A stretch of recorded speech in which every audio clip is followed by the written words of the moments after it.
uko kufika kwa mtsogoleri wa dziko lino Profesa Arthur Peter Mutharika kuchokera ku ulendo wake omwe adanyamuka ndithu kumayambiriro kwa mwezi uno. Yeyu ndithu adalowera makamaka mdziko lija la South Africa.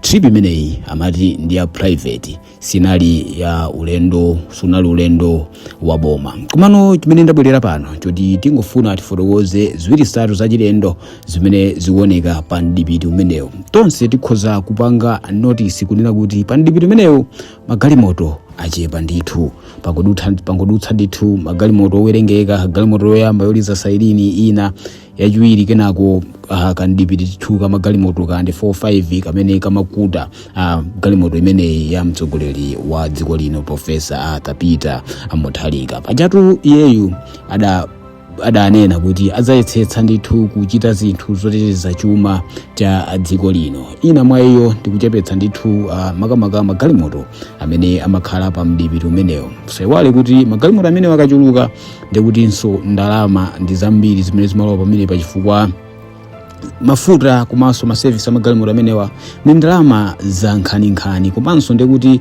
magalimoto ngati achuluka ndikuti pali anthu ambirinso amene ali pa ulendo umenewo, zomwe zimatsatira kuti maalawansi ndi zina zotero ziperekedwe kwa anthu amenewa, kotero kuti chuma cha dziko chimakhala chikusakazika mwanjira yotero. Mutapanga subscribe, like, comment komanso share.